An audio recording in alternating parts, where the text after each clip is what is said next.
Biz rica edəcəyik ki, elə öz ad soyadınızla qeydiyyatdan keçəsiniz, çünki bu sonradan qaliblərin müəyyən olunmasında bizə də yardımcı olacaq. 3 qalibimiz olacaq Başkənd Restoranlar şəbəkəsi tərəfindən.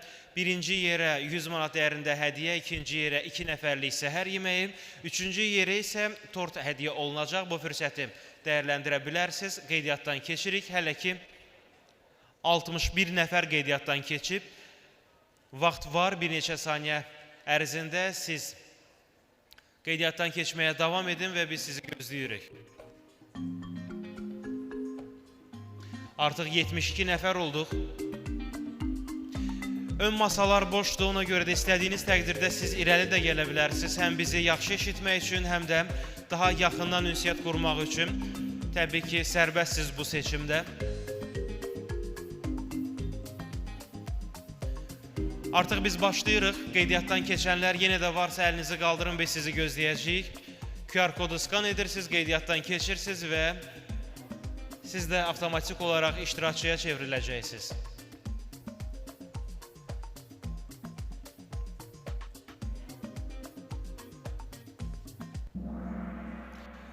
Artıq başlayırıq və Data ERP və Süni İntellekt Zirvəsi 3-2-1 deyib ilk suallar ekrana gələcək, görək kim daha tez və doğru cavab verəcək. Machine Learning-in ən yaxşı real həyat analogu hansıdır? Bir neçə saniyəniz var. Doğru cavab yaza bilərsiniz, amma yetər ki, bir saniyə olsa belə digərlərini ötəsiniz ki, siz birinci ola biləsiniz. İlk üçlükdə qərarlaşan bizim iştirakçılarımıza hədiyyəmiz olacaq. Vaxt bitdi və doğru cavab insan səhv edib, amma sonra düzünü öyrənəndi. Görək kim? Pandaşvili birincidir hələ ki. İndi görək növbəti sualların cavabından sonra necə olacaq? Növbəti ikinci suala keçirik. Ümumilikdə 7 sualımız var.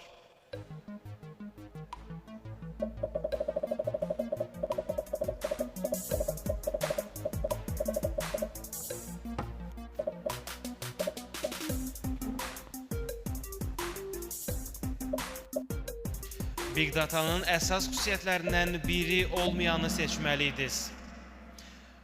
44 nəfər doğru cavab yazıb, amma yetər ki, saniyə olaraq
Və yaxud da ki, yalnız bu sahə içərisində mənə bir calendar invite gələrsə, bunu təsdiqləmək kimi işlərdir. Hal-hazırda Agentic AI özünün yeni bahar çağını yaşayır. Bütün dünya Agentic AI tərəfinə gedir. Bizdən əvvəl Ömər bəy də göstərdi, Agentic AI əslində necə işləyir. Və bir də insanların AI dedikdə qorxduğu üçüncü hissə var, superintelligence. Bəzi şirkətlər deyir ki, biz superintelligence-a kifayət qədər yaxınıq. Bugün sabah olacaq superintelligence və bütün dünya dəyişəcək. Amma əslində biz buradan çox-çox uzaqdayıq. Çünki bunu hal-hazırda həyata keçirən kompüter sistemlərinin bizə adaptasiyası yoxdur. Superintelligence dedikdə isə artıq insanlar AI-ya lazım deyil. O qədər güclü datanın analizi, o qədər güclü yaddaş, o qədər güclü nəticələnmə var ki, onlar sizsiz də milyonlar üçün, insan üçün müəyyən qərarları yerinə yetirə bilərlər. AI supercycle dedikdə bu hissəsi isə daha çox olacaqdır. Supercycle dedikdən sonra ilk olaraq biz necə AI ilə bərabər əməkdaşlıq eləməyi onun hissəsinə baxaq. Və burada mən sizinlə bərabər AI First Mindset konseptini bölüşmək istəyirəm. 4 hissədən ibarətdir, 4 təməl daşları var. Və bunu dedikdə əslində bizim şirkətlərin daxilində insanla AI-yi bərabər necə davam edə bilərik, o barədə bir məlumat vermək istəyirəm. Hər şey ondan başlayır ki, hər kəs funksiyasından asılı olmayaraq, birinci növbədə AI Copilot kimi istifadə edir. Əminəm ki, burada çoxlarınız ChatGPT-ni istifadə edirsiniz və bəzi taskları hətta ona həvalə edirsiniz. İkinci və bizi daha da yaxınlaşdıran faktor isə nəinki iş yerində, hətta özümüz üçün lazım ola bilən şəxsi istifadə üçün müəyyən AI applicationların tətbiq edilməsidir. Bu çox vacibdir. Çox vacib dediyim zaman şirkətin daxilində insanların AI ilə ayaqlaşması üçün çox vacib bir şeydir. Sizə bir misal verim. Mən Almaniyanın Brandenburg əyalətində yaşayıram və normalda həftə sonlarında ora ölü kimi olur. Heç kim küçələrdə yoxdur, hamı üçün maraqsızdır və mən çalışıram ki, Brandenburgdan kənara, Berlin və ya başqa yerlərə gedim. Kiçik bir AI agent qurmuşam və o mənə 5-ci gün axşam hara gedə bilərsən, harada vaxt keçirə bilərsən, ailənə, oğluna nə maraqlıdırsa, bu barədə məlumat verir və məndən təsdiq aldıqdan sonra ilkin rezervasiyasını eləyir. Çox asan bir formada bu sistemi qurmuşam və belə bir şeyi də siz əslində başlayaraq rahat qura bilərsiniz. Bunu qurduqdan sonra Copilot başladıqdan, şəxsi istifadə üçün istifadə etdikdən sonra növbəti başlayan nədir? Şirkətlərin daxilində biz necə AI-yi tətbiq eləyərək düşünmə tərzi. Və burada çox önəmlidir ki, axın üzərindən, təşkilati struktur üzərindən düşünməyək. Yəni, bəzən belə bir tendensiyalar var ki, bizə AI lazımdır, böyük bir departament qurun, baxaq içində kimi doldururuq, onu gətirin, bunu gətirin. Amma əslində bəlkə də heç problemi yoxdur. Bəlkə də heç bunu avtomatlaşdırmayla da yerinə yetirmək mümkündür. Və nəhayət dördüncü, bu etapı da keçdikdən sonra əsas məsələ həyatınızda Agentic AI şirkət daxilində biznes ekosistemin hər yerinə tətbiq edilməsini təmin etməkdir. Əslində təməl daşlar çox normal səslənir. Gəlin baxaq buna doğru getdiyi zaman bizdən addım-ba-addım nələr tələb olunur. Və bu barədə biraz sizə daha çox məlumat vermək istəyirəm. Şirkət daxilində dedik ki, hər bir işçi AI ilə dost olmalıdır, AI ilə sirdaş olmalıdır. Əgər istəyirsinizsə insanlar effektivliyini artırsınlar, onlara dəstək olun ki, onlar nəinki sirdaş olaraq, hətta bildikləri bütün məlumatları məhz AI-ya pıçıldasınlar. Və bir müddət getdikdən sonra AI-yı sınağa çəkərək ona etibar eləmək üçün bəzi rutin tapşırıqları da onlara həvalə eləsinlər. Buna optimizasiya sahəsi deyək. İkinci gələn sahə isə innovasiya sahəsidir. Yəni, çalışın ki, şirkətiniz daxilində ilk olaraq qısa da, balaca da olsa, müştəri ilə təmas hissənizdə AI-yi istifadə eləməyə başlayasınız. Bunu hardan bilirik? AI botlar.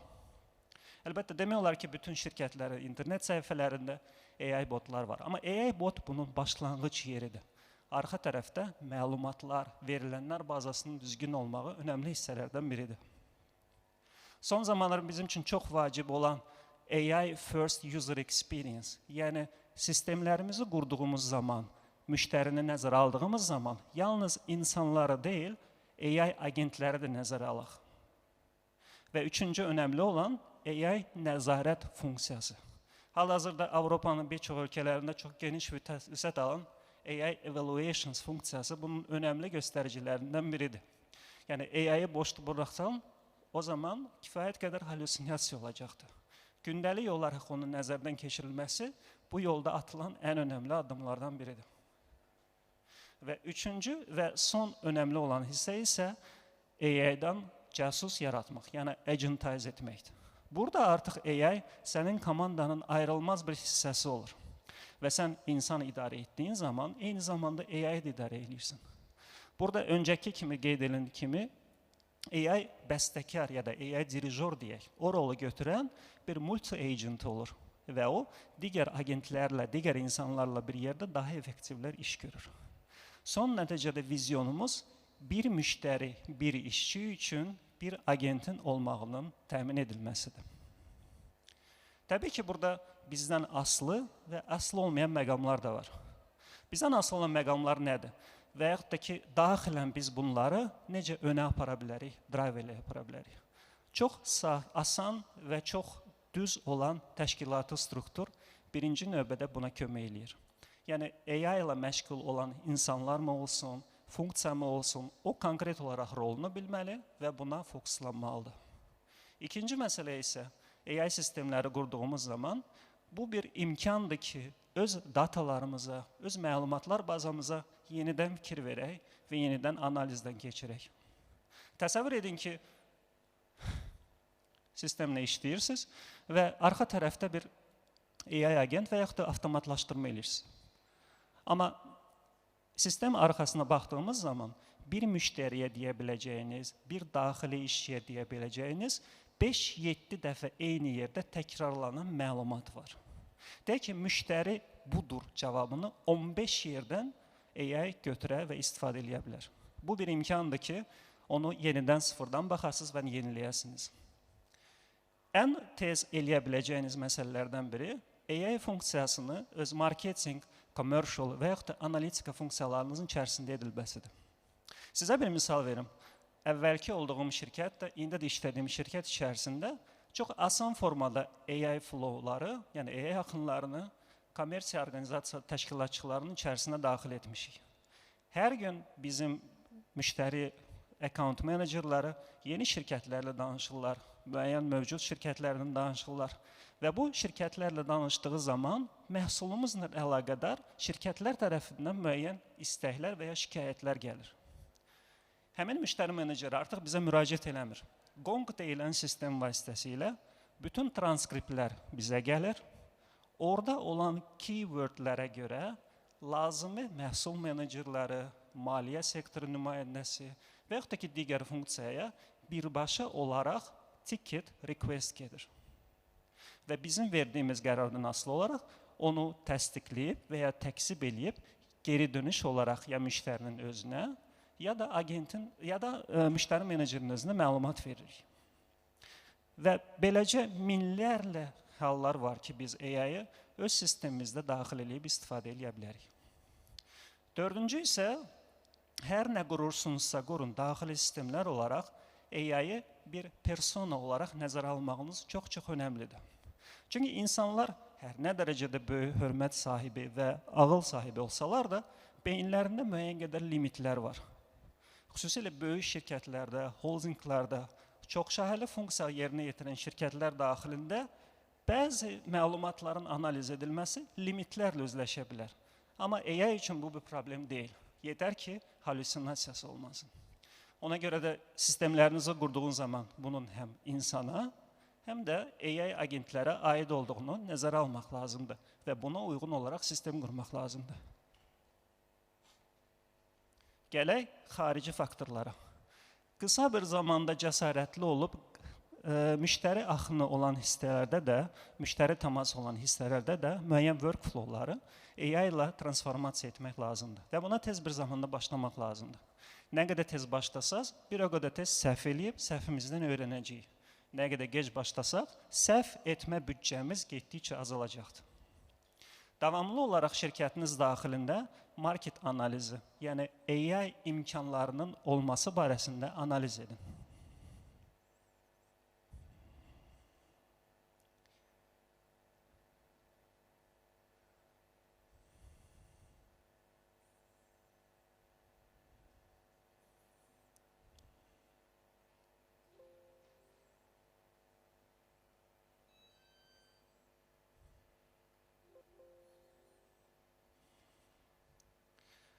Böyük ihtimal slaydlar artıq göstərmir, bilmirəm.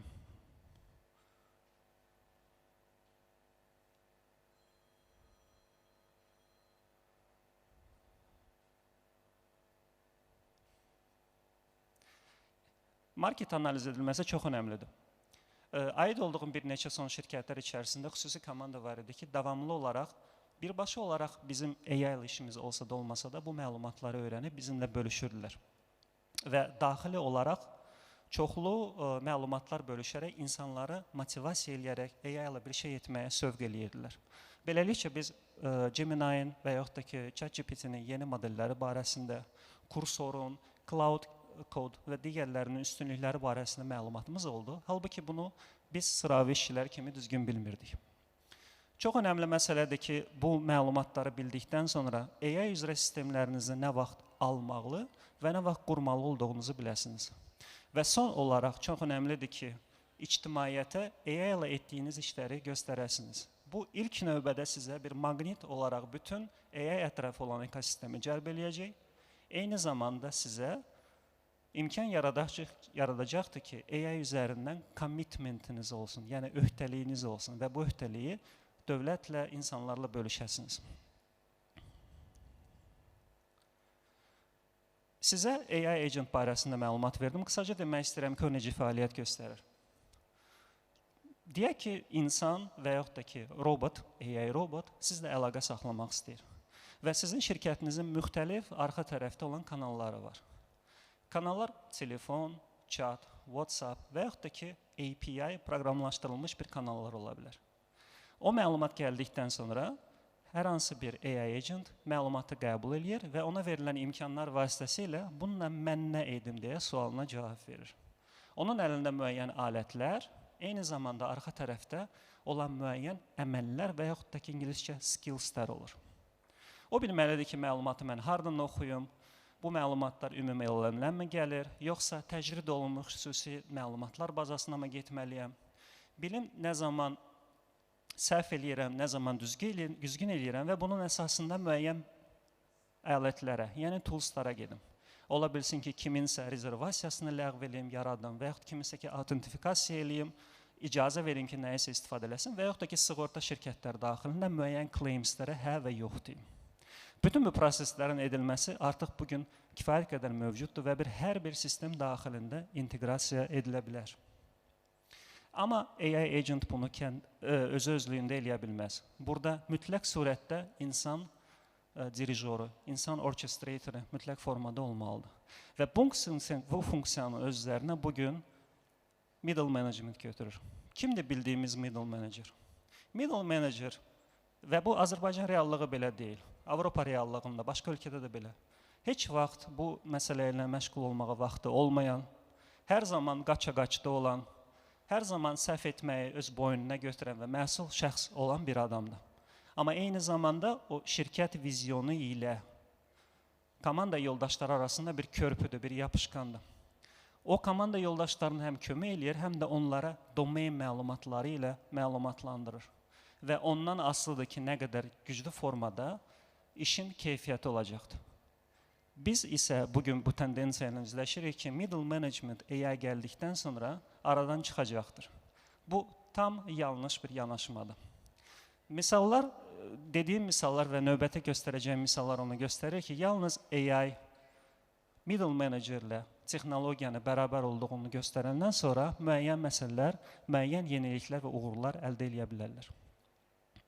Middle manager dediyim kimi bugün artıq öz komandasında insanı deyil, həm agenti, həm də digər öz komanda üzvlərini bir yerdə idarə edən bir funksiyadır.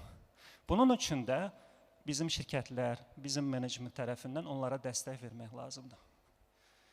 Necə uğurlu eləyə bilərik? Qısaca bir məlumat sizə verim. Tiger Team deyilən bir yeni bir forma var. Tiger Team o deməkdir ki, siz şirkətlərdə AI ilə əlaqəli və yaxud digər önəmli bir məsələlərlə başlamaq istəyirsinizsə, ilk əvvəl bir komanda müəyyən edirsiniz və onu pələnglər komandası adlandırırsınız. Sonra isə şirkətin müxtəlif funksiyalarından ən yaxşı insanları və yaxud da ki, bir-birinə uyğun insanları seçirsiniz, onları bərabər gətirirsiniz və oradan bir pələng və yaxud da ki, Tiger bundan məsuliyyətli olur və eyni zamanda bütün yerdə qalan işlərini qoyur, məhz ondan məşğul olur. Belə olan halda 4, 6, 8 həftəlik sprintlər vasitəsilə o Tiger Team müəyyən qərarlar verir, müəyyən uğurlar qatır və davamlı olaraq menecment onlarla əlaqədə olur. Və Tiger Team işini gördükdən sonra yerdə qalan hissəni isə davam etmək üçün şirkətin digər lazımi funksiyasını yerinə yetirir. Bir növ yeni bir şey deyil, düzdür? Çünki biz bugün bölüşdüyümüz, paylaşdığımız objektivlər və ya OKR modelləri var. Lakin Tiger Team bizə tez bir zamanda başlamağı və tez bir zamanda xəta yaratmaq imkanı yaradır. Bu ilk növbədə middle managementin motivasiyası və daha tez bizə qoşulmağına imkan verir. İkinci tərəfdən isə müəyyən məsələlər var ki, biz onlara istər-istəməz dəstək vermək istəyirik. Bu, aşağıdan yuxarıya yanaşması ilə əlaqədar olaraq hər zaman middle managementi yalnız nə isə yerinə yetirən deyil, söz sahibi və fikir sahibi olaraq nəzərə almaqdır. İkincisi isə ona expense-lər, yəni büdcə və keyfiyyəti idarə etmək üçün biraz maliyyə azadlığı vermək. Deyək ki, kredit kartını verirsiniz, nə istəyir eləyir və yaxud da ki, müəyyən büdcəsi olar, amma mütləq bu olsun. Və üçüncüsü isə davamlı olaraq bu istiqamətdə iş görməsi üçün onun təlimləndirilməsidir. Məncə, teoriya tərəfindən daha çox təcrübəyə gedək. 2-3 dəqiqə ərzində bitirmək istəyirəm. Var vaxtımız 2-3 dəqiqə? Əslində yekunlaşıb, amma fikrinizi yekunlaşdıra bilərsiniz. Avropadan bir neçə sizə misal gətirmək istəyirəm. İşlədiyim yerlərlə əlaqədir. Delivery Hero şirkəti, yəqin ki, burada Volt və yaxud da ki, başqa çatdırılma xidmətləri daşıyan əməkdaşlar varsa, onları tanıyırlar. Uzun müddət belə bir problemlə məşğul idi və ona heç cür həll eləyə bilmirdik. Adətən hər hansı bir malı satmaq üçün kataloq məlumatları tərtibatçılardan, yəni təchizat zəncirindən bizə gəlməlidir. Gəldiyi zaman hər zaman bütöv formada olmur. Bu o qədər tez-tez hal alır ki, son nəticədə biz deyirdik ki, onlar gəlsin və komandamız manual formada onun üzərindən keçsin. Və bu çox vaxt aparırdı. Bəzən 2-3 həftə ərzində insanlar yalnız gözləyirdilər ki, məlumatları sistemə gəlsin. Çünki, belə deyək, bottleneck-nə özləşmişdilər. Uzun müddət bu problemin həllini tapa bilmirdi. Son nəticədə 2024-cü ildə komanda Agentic AI vasitəsilə belə bir qısaca məlumat etdi. Dedi ki, mənə heç nə lazım deyil. Yalnız mənə şəkil və qısaca tekst göndərin. Və AI agent üzərindən oradan olan məlumatda özüm çıxaracam, özüm daxil eləyəcəm və kataloqu sizin üçün yaradacam. Bunu 2-3 həftədən sonra, hətta 30 dəqiqə içərisində məlumatların sistemə daxil olmağını təmin eləyə bildik. İkinci önəmli use case-lərdən biri logistika industriyasındadır. Bu da çox böyük industriyadır və orada işləyənlər yəqin ki, mənlə razılaşar. Bura çox ənənəvi və ən az innovasiya olan sektorlardan biridir. Və logistika şirkətində işləyənlər üçün isə çox böyük problemdir. Ümumiyyətlə, əvvəldən axıra bir prosesi qutarmaq.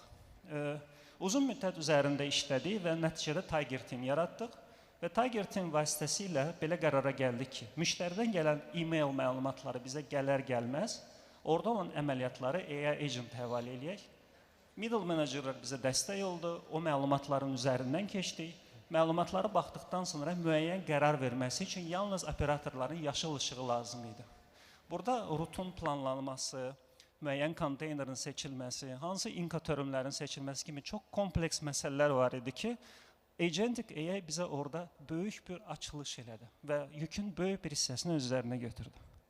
Əgər buna qədər bir operator 10-15 ədəd shipment, yəni daşınmanı eləyə bilirdisə, çox qısa müddət ərzində 6 ay içərisində biz adam başı 25 shippingi qədər artırma imkanı oldu. Bu кейslər çoxdur və bu keysləri göstərməklə əlaqəli bildirmək istəyirəm ki, AI agentləri bugün yalnız onlar üzərində middle managerin dəstəyi olduğu zaman fəaliyyət götürə bilər. Son nəticədə nitqimi bitirməmişdən əvvəl qeyd etmək istəyirəm ki, əgər sabah gedib bu yanaşmanı işinizdə tətbiq etsəniz, nə etmək lazımdır? Qısaca, ilk olaraq məsələyə aşağıdan yuxarı baxın. Gözləməyin ki, müdiriyyət sizə desin ki, bu problem sahəsi var. AI burada kömək eləyə bilərmi, yoxsa yox? Xeyr, sizin çox böyük qüdrətiniz var. Siz middle manager olaraq burada insanlara harada problemin olduğunu dərhal deyib, onların alışını, yəni buy-inini təmin eləyə bilərsiniz. AI-yi tətbiq eləyirsinizsə, biraz səbirli olmağınız lazımdır. Dərhal ondan yeniliklər gözləməyin. Çox qısa addımlarla, amma davamlı olaraq gelin. Əgər AI varsa, onu şirkətin ayrılmaz bir hissəsi eləyin. Qoyun insanlar ona etibar eləsinlər, onu istifadə eləyərək, onun etibarını görərək daha effektiv olsunlar. Və nəticədə ən önəmli məqamlardan biri AI açar demək deyil. Hər zaman onun arxasında büdcə və xərclərin nəzarəti lazımdır. O sistemlərdə olan xərclərdən agah olmalı və buna uyğun olaraq da planlarınızı yerinə yetirməlisiniz. Diqqətinizə görə sağ olun. Təşəkkür edirik Tural bəy, çox sağ olun maraqlı təqdimatınıza görə. Əziz qonaqlar, biz isə hazırda 3-cü panelə başlayacağıq. Kodlanmış gələcək Azərbaycanda süni zəkanın oyandığı çağ panelinə başlayırıq və moderator spikerləri səhnəyə dəvət edəcəyik. Kamran Ağayev panelimizin moderatorudur, İnnovasiya və Rəqəmsal İnkişaf Agentliyinin Məlumat İdarəetmə Departamentinin direktoru. Spikerlərimiz Sami Öztürk, Veysəloğlu Distribusiyanın İdarə Heyətinin üzvü, Valih Nəbiyev, Paşa Holdingin baş data inzibatçısı, Vüqar Məsimov, Mərkəzi Bankın data idarə edilməsi şöbəsinin rəisi və Seymur Şabanlı, Kapital Bankın data ofisinin rəhbəri. Bir daha onların hər birini ürəkdən salamlayırıq və sözü moderatorumuz Kamran bəy ötürürük. Buyurun.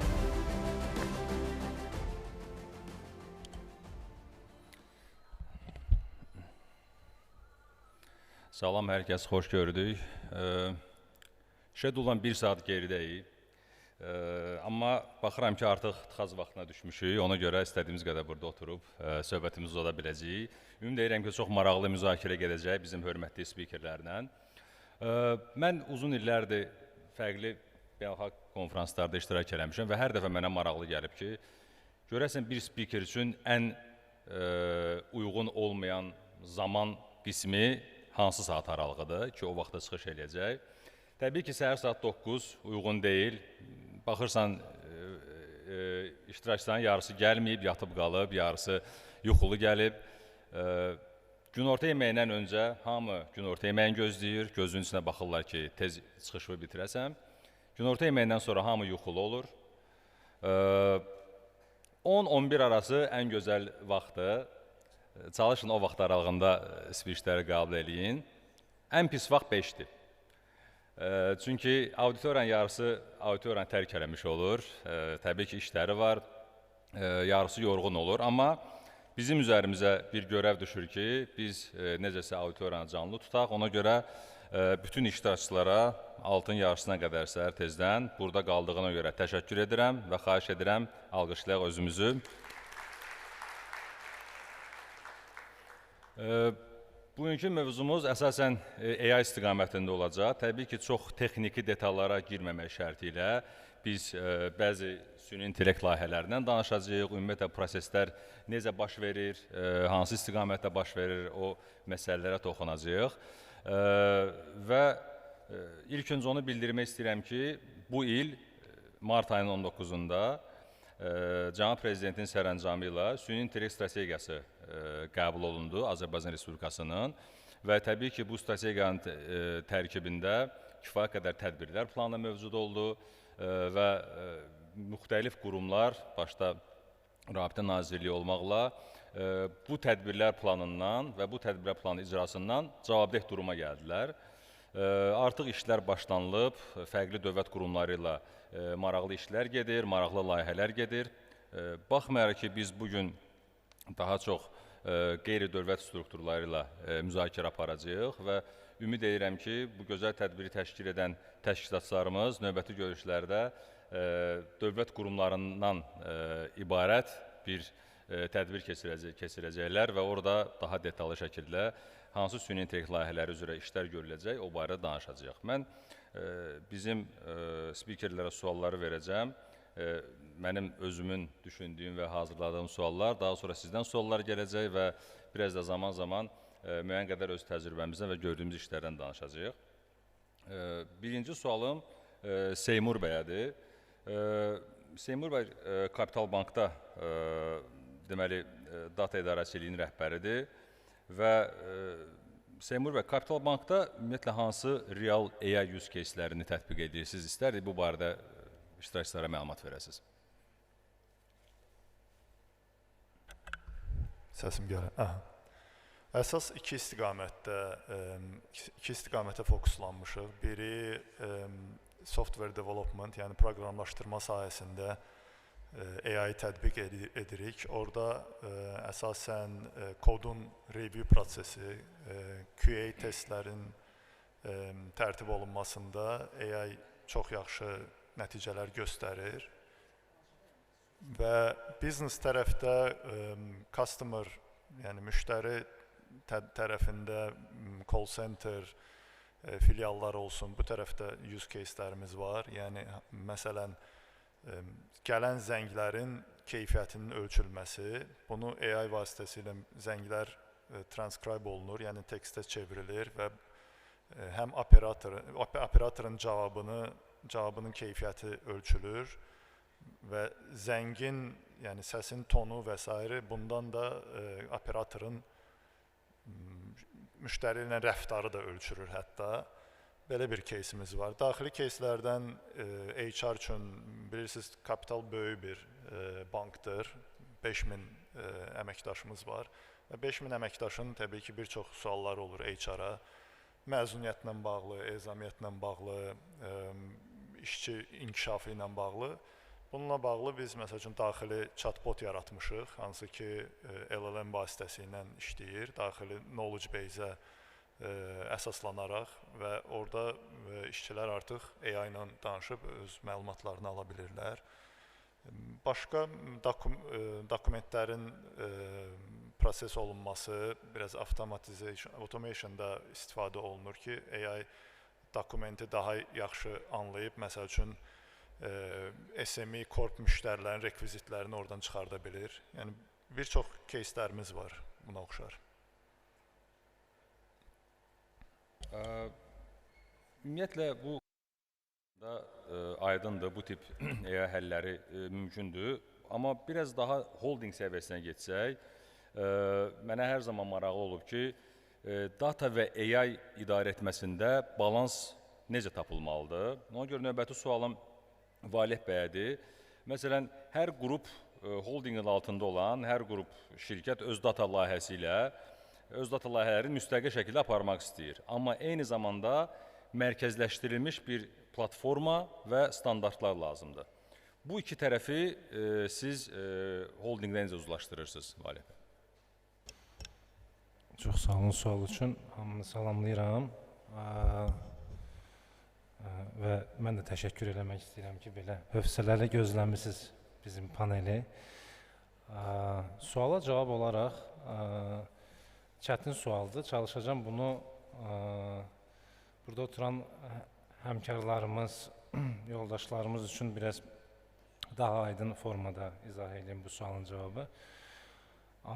Holding nədir də? Holding elə bir qurumdur ki, əslində söhbət tək Paşa Holdingdən getmir ümumiyyətcə. Holdingi maraqlandırır ki, o şirkətlərinə investisiya eləyir və sonra o şirkətlər o investisiyaları necə doğruldur və bunun geri qayıdışı nədir? Yəni, əslində, in general holdinglərin məqsədi odur.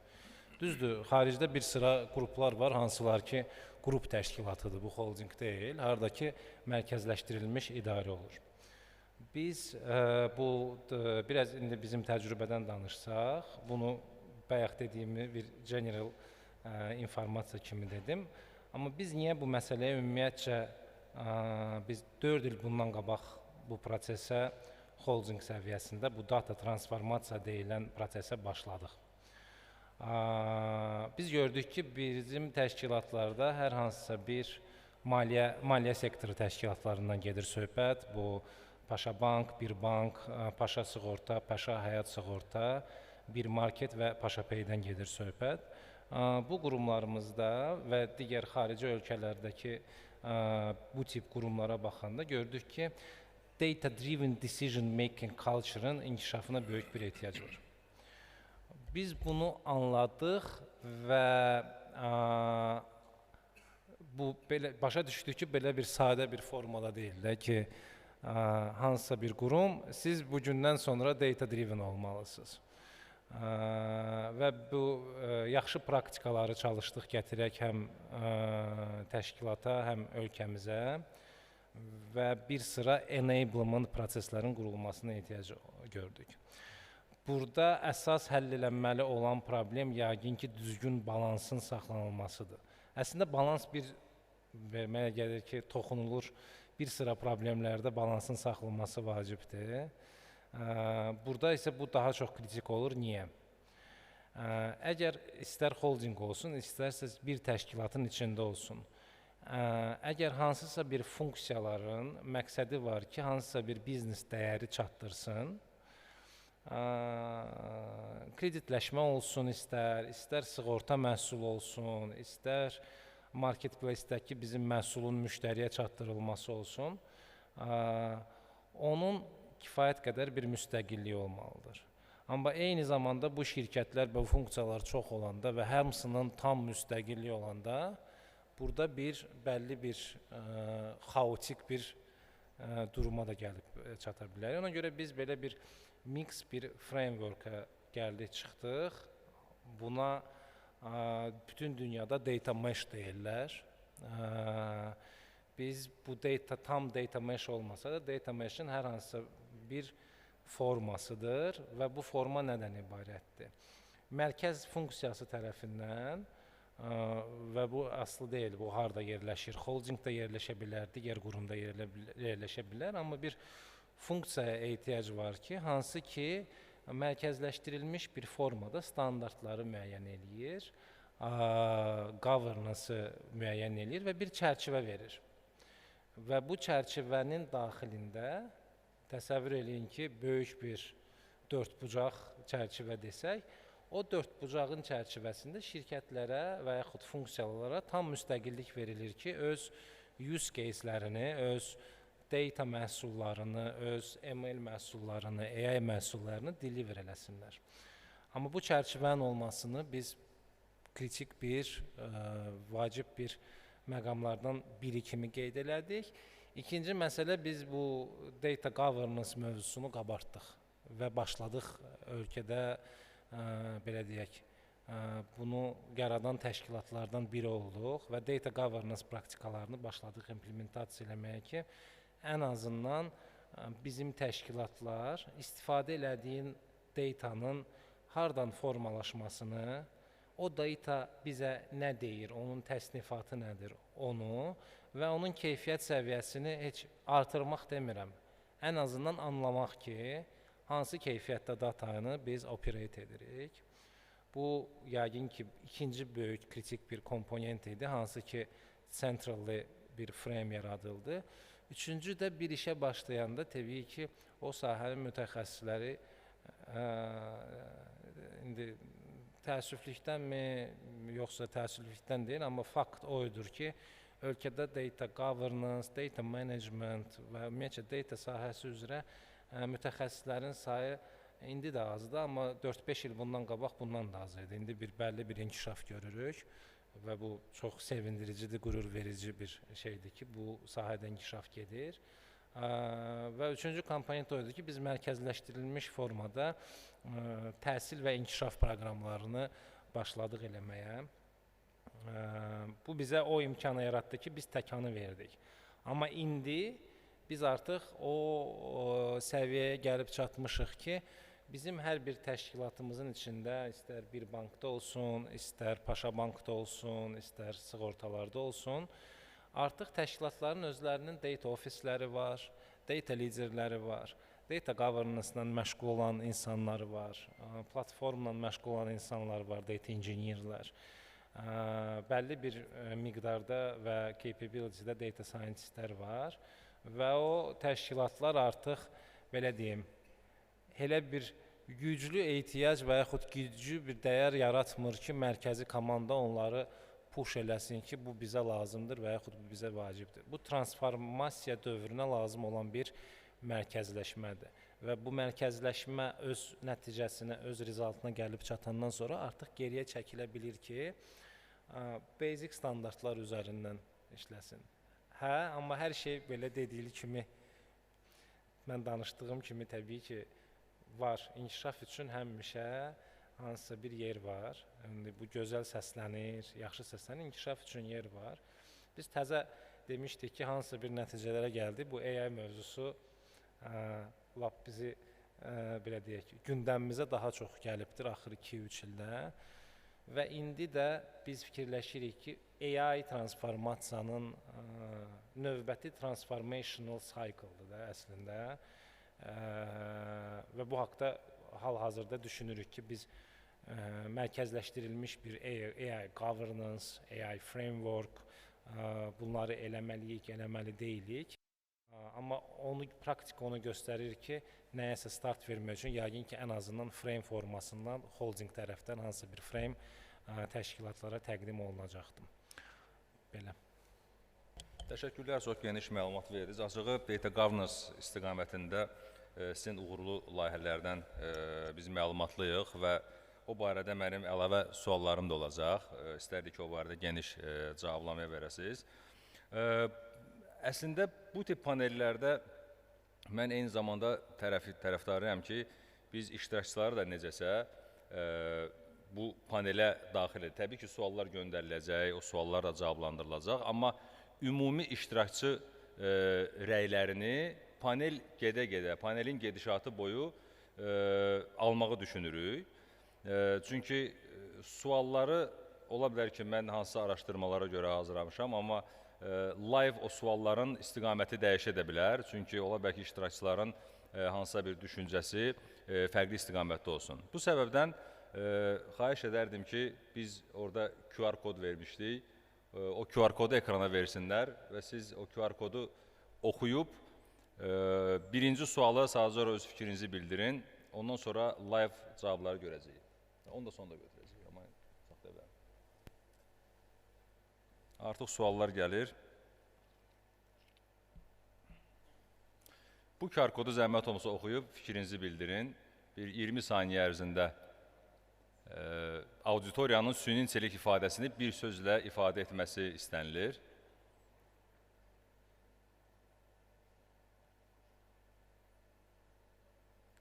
Zəhmət olmasa birinci səhifəyə keçək. Yox, bundan geri qayıdaq. Okay. Buradan çıxıb web səhifəyə keçək zəhmət olmasa. İkisini embed eləmək mümkün olmadı.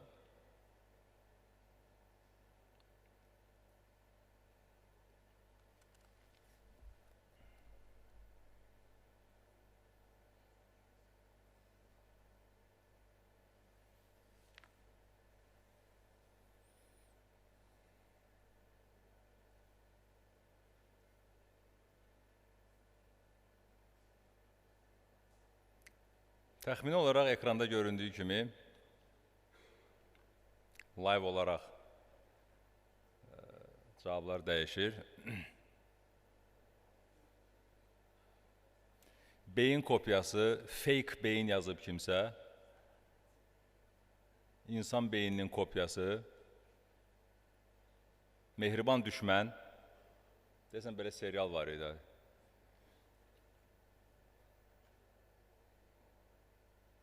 Futuristik daha çox görsənir. Ay Dəcəl yazan da var.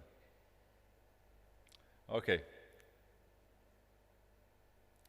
Çox maraqlı output əslində. Çox sağ olun iştirak etdiyinizə görə. Bundan sonra bir neçə belə suallar da olacaq. Ümumilikdə auditoriyanın fikrinə görə futuristik daha çox canlandı, gələcək və s. kimi yanaşmalar oldu.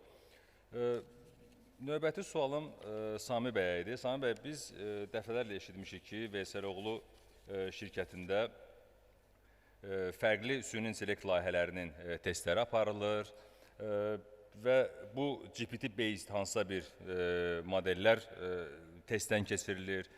Bu layihələrdən danışmamışdan öncə istərdim ki, ümumiyyətlə sizin özünüzün GPT barədə hansısa bir təcrübəniz var, ondan iştirakçılar necə istifadə edə bilər, o barədə bir məlumatınız və təcrübənizi paylaşasınız.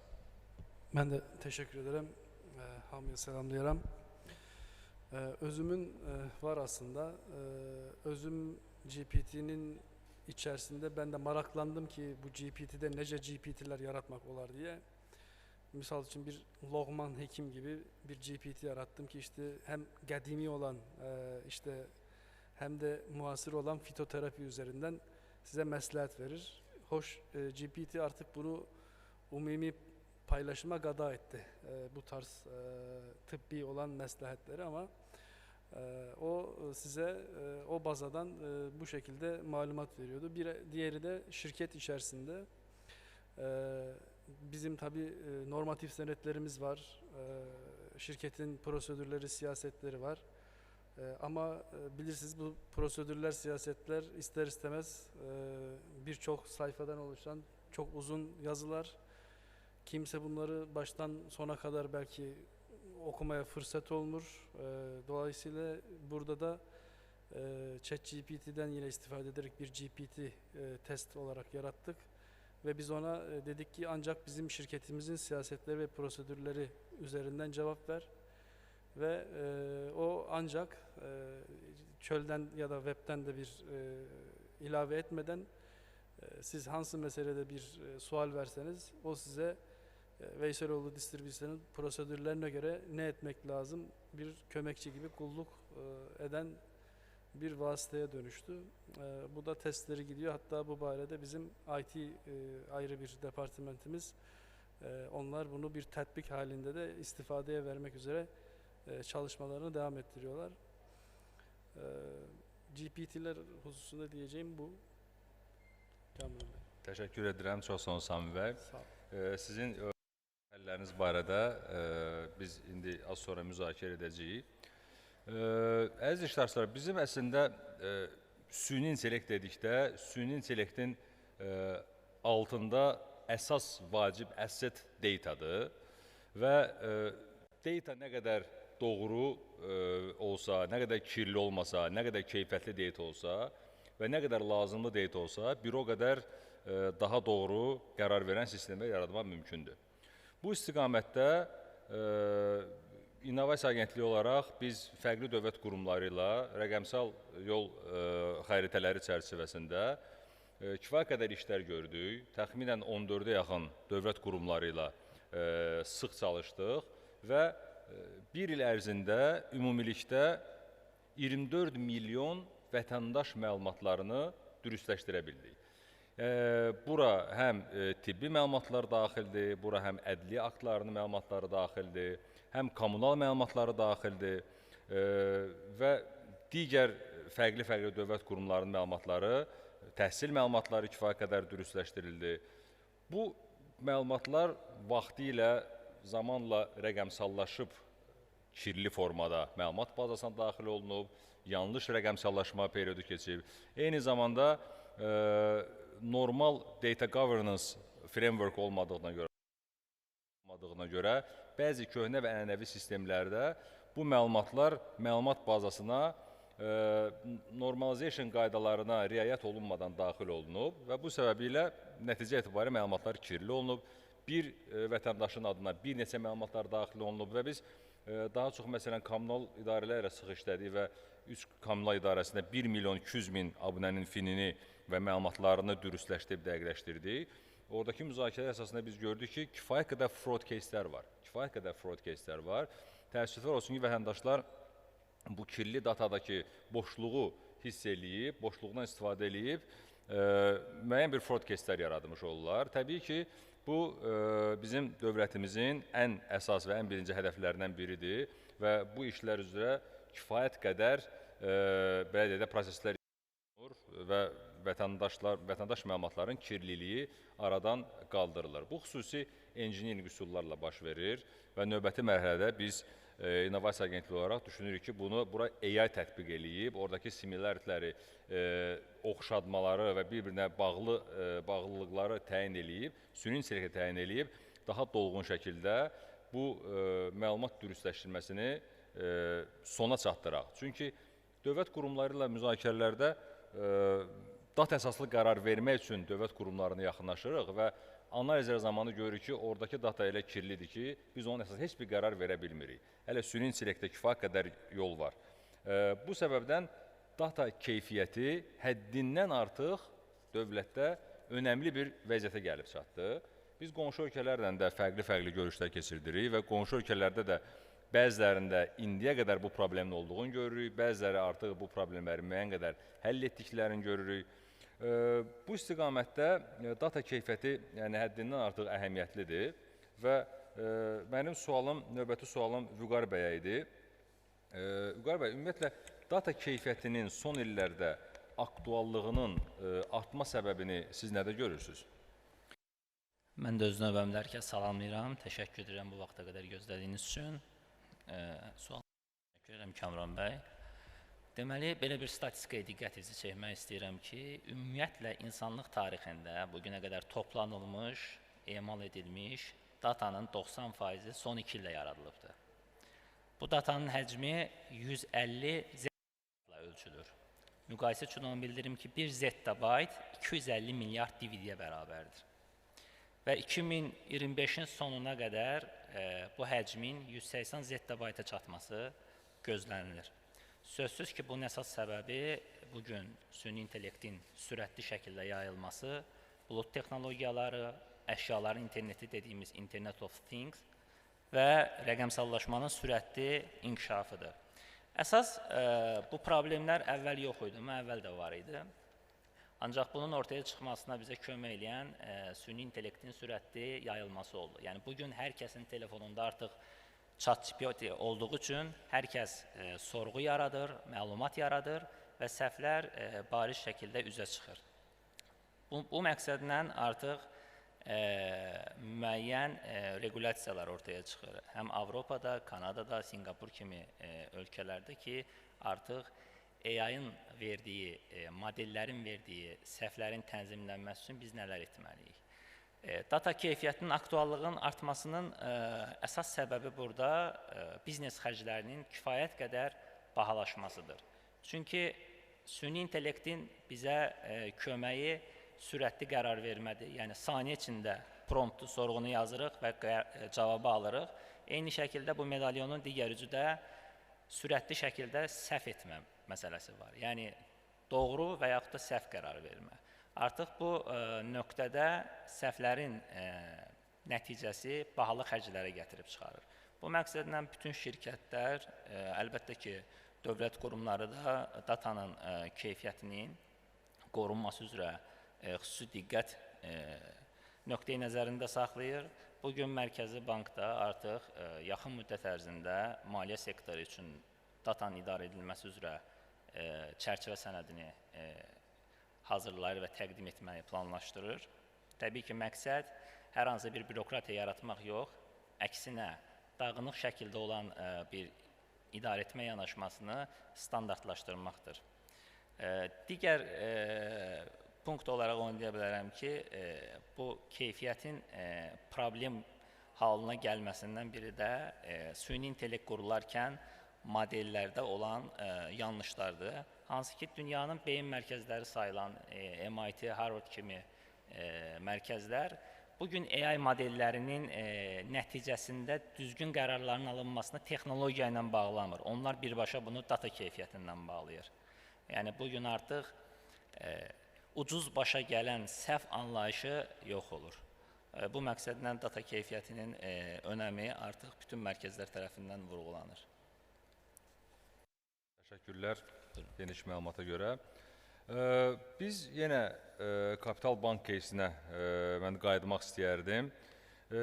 Seymur bəy, ümumiyyətlə sadaladığınız o maraqlı use caseləri ki, siz göstərdiniz, onları tətbiq edərkən ümumiyyətlə onları hazırlayarkən, eyni zamanda tətbiq edərkən hansı çətinliklərlə rastlaşdınız? Bu barədə zəhmət olmasa qısa məlumat verərdiniz. Bayaq Tural bəyin də çıxışında qeyd elədiyi kimi əsas çətinliklərdən biri menecment, rəhbərlik və mid-managementdir. Çünki bu yeni texnologiya olduğuna görə rəhbərlikdə adətən cürbəcür reaksiyalar olur. Bəzi rəhbərlər düşünür ki, AI ilə bütün problemləri həll edə bilərik. Bu bir sehirli çubuqdur. Bəzi rəhbərlər fikirləşir ki, bu AI boş şeydir, mən özüm bilirəm necə eləyəcəm. Belə кейslər olur və bəzi rəhbərlər hansı ki, ümumiyyətlə bu machine learning, data science tərəfini az çox bilirlər, onlarda da çətinlik yaranır ki, bu klassik modellərlə fərqini tam da tuta bilmirlər. Fikirləşirlər ki, yəni, bu modeli öyrədək, bu öyrənəcək, tətbiq eləyəcək, amma AI, Gen AI öyrənən bir şey deyil, fərqlidir, biraz o fərqi tutmaq lazımdır. O çətinlik o olur ki, mid-management, ümumiyyətlə rəhbərliyin bayını lazımdır və gözləntiləri doğru formalaşdırmaq lazımdır ki, bu bir prosesdir, bunu tətbiq eləyərək, öyrənərək bunu eləyəcəyik. İkinci çətinlik odur ki, bu klassik modellər kimi data scientist orada modeli elədi, riyazi bir düstur çıxdı, bunu tətbiq elədik, həm kredit verdik məsələn. Kredit modelləri kimi də, yəni klassik modelləri götürsək, bu biraz belə deyil, agentic AI fərqlidir, generative AI fərqlidir və burada artıq IT tərəfdən asıllıq çox olur və inteqrasiya tərəfdən asıllıq çox olur. Bu IT-də də bu texnologiyalar yeni olduğu üçün orada vektor databazalarla işləyə bilən adamları tapmaq lazımdır. Orkestrasiya, agentic AI-da orkestrasiyanı necə biz quracağıq, tool-mu alacaq, yoxsa özümüz mü yazacaq? Bu tərəflərdə artıq AI-dan daha çox IT mütəxəssislərin cəlbi önəmlidir və onların biliyi. Üçüncü çətinlik deyərdim ki, talent, bayaq da qeyd olundu, Valih bəyin qeyd elədiyi kimi. Bu təzə mövzu olduğu üçün bunun bir yer yoxdur da, deyək ki, gedək oradan adamları gətirək. Dünyada təzə mövzudur və hətta Amerikada xəbərlərdə də görürük ki, AI mütəxəssisi bir şirkətdən o bir şirkətə transfer edirlər, futbolçu kimi. Hətta CEO-dan da daha çox maaş təklif edirlər onlara. Ona görə də bizdə talent olaraq daha çox gənclərə yönəlməliyik. Onlar biraz daha çox bu mövzulara maraq göstərməlidir ki, götürək onları, işləyə-işləyə onlar da yetişsinlər. Yəni, əsas çətinlik bunları görürəm. Çox doğru qeyd elədiniz. Sadaladığınız bütün çətinliklər demək olar ki, AI ilə çalışan həm dövlət qurumlarında, həm də digər şirkətlərdə var. Biz də onları yaşayırıq. Seymur bəy, orada bir məqamı da istəyirdim sizlə dəqiqləşdirim. Stanford Foundation Modellərin Araşdırma Mərkəzi 2024-cü ildəki hesabatına görə bildirmişdi ki, böyük dil modelləri normalda 15-25% halüsinasiyalı cavablar verir. Siz bu problemlə qarşılaşmısınızmı və bunu hansı istiqamətdə həll eləmisiniz? Biz bank olduğumuz üçün və çox belə deyim, ciddi çərçivələrimiz olduğumuz üçün biz bu hallucination problemini bilirik və onu həll etməyin bəzi yolları var. Bilirsiniz ki, ümumiyyətlə bu Gen AI deterministik model deyil. Yəni burada inputu A verim, həmişə B verəcək outputda elə deyil. Ona görə də burada bir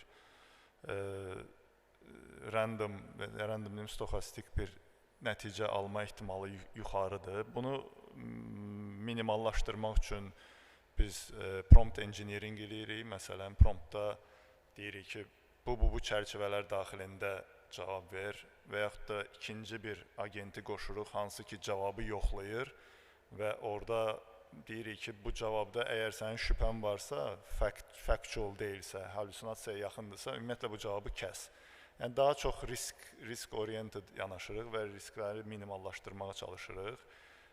Başqa bir çözüm, məsəl üçün chatbotlarda biz tətbiq elədiyimiz RAG application-dır, Retrieval Augmented Generation ki, biz deyirik ki, sən cavabı verərkən get bizim bazada olan cavaba bax, ona istinad edib cavab verir.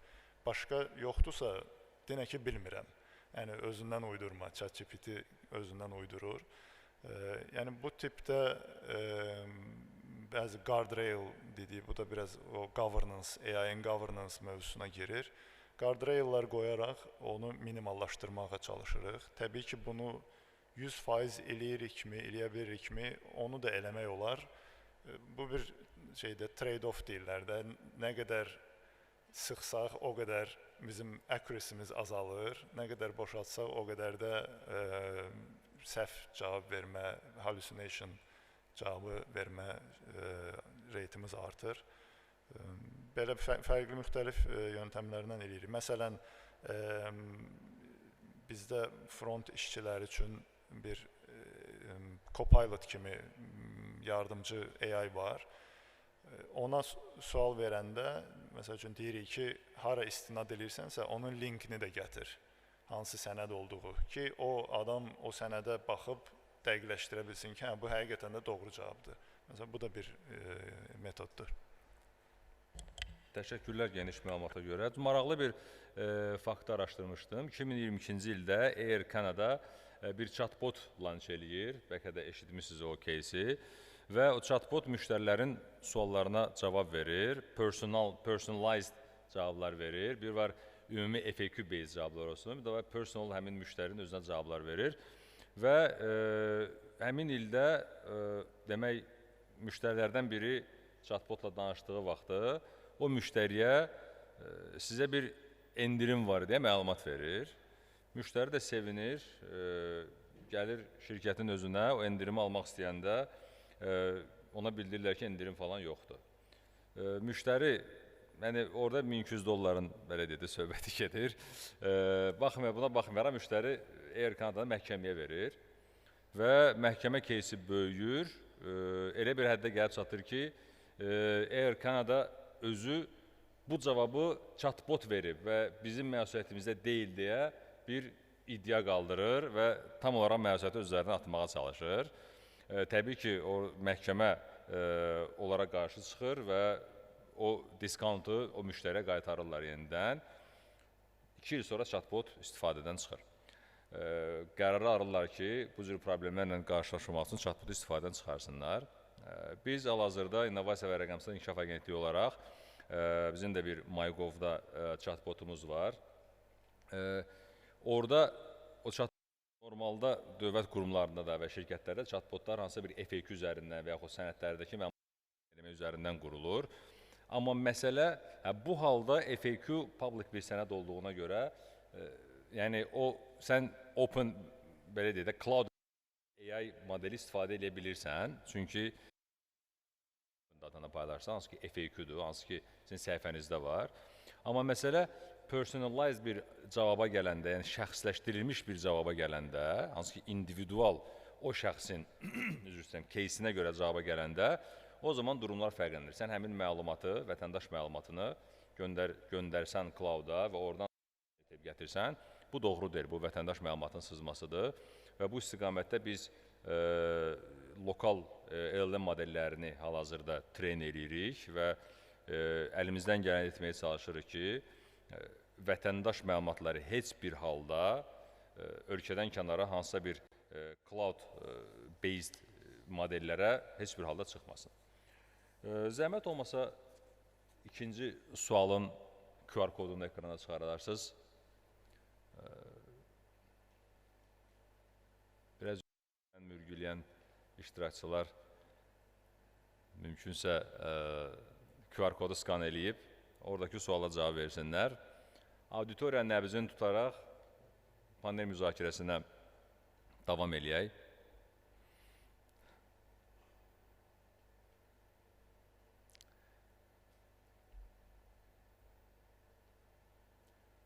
Cavablara zəhmət olmasa keçək.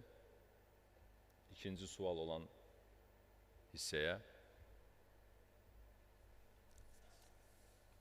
Burada açığı növbəti mövzuya keçmədən əvvəl mənə çox maraqlı idi ki, süni intellekt layihələrinin uğurunu iştirakçılar nədə görür və o uğur istiqamətində biz artıq müzakirəyə davam eləyək.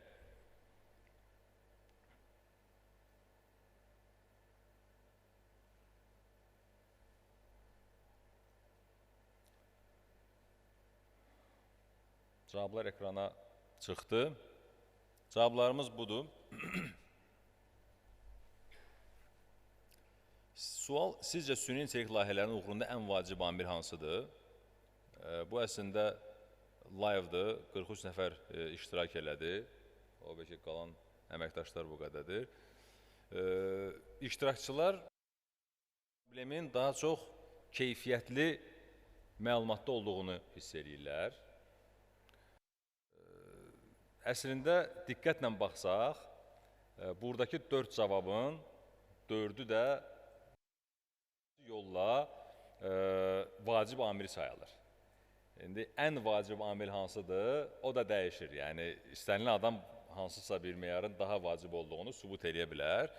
Bu sualı verməkdə məqsədimiz ondan ibarət idi ki, düzgün idarəetmə və governance çərçivəsini təyin edək. Yəni, görək iştirakçılardan neçə nəfəri 4-cü bəndi seçəcəklər.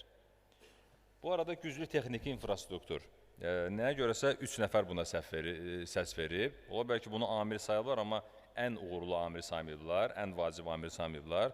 Bu anlaşıla biləndir, amma onu da yaddan çıxarmaq lazım deyil ki, sizin kifayət qədər datanız varsa və onları treyn eləmək istəyirsinizsə, ciddi AI modeli üzrə GPU-suz bu mümkün deyil. GPU-suz da mümkün olmadığına görə güclü texniki infrastruktur çox şiddətli şəkildə, ciddi şəkildə vacib amil sayılır. Amma ikinci sırada daha az xal yığan cavab düzgün idarəetmə və governance çərçivəsi olmaması. Yəni, düşünürsünüz ki, bu bir o qədər də vacib amil deyil. Bu səbəbdən mənim həm Valih bəyə, ondan sonra da Vüqar bəyə bu istiqamətdə suallarım var. Çünki istənilən müzakirəni edə bilərik, amma governance tərəfi biz ciddi şəkildə belə mənimsəməli və anlamalıyıq. Ümumiyyətlə, AI-da governance nəyə görə lazım olur? Valih bəy, hazırda bir çox təşkilatda GenAI POC layihələri çoxalır və bu kifayət qədər zaman alır, bəziləri nəticə verir, bəziləri təəssüf ki, nəticə vermir.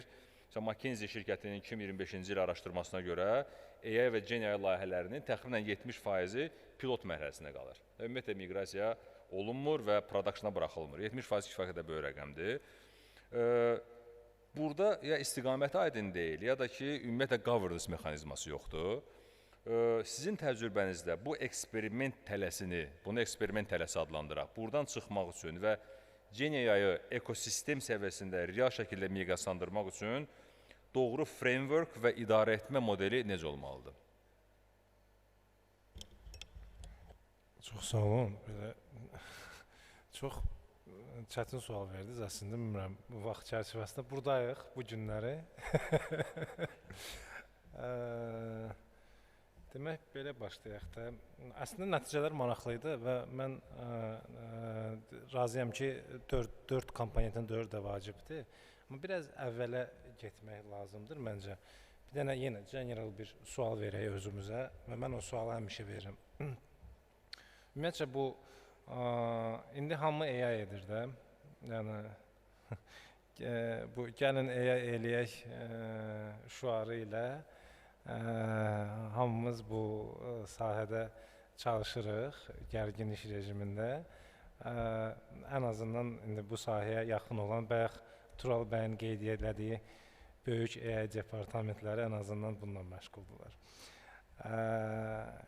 Mən bölərdim ki, birinci bu framework lazım deyir sualına cavab verməmişdən qabaq və hansı formada lazımdır, biraz bir pillə yuxarı gedərdim.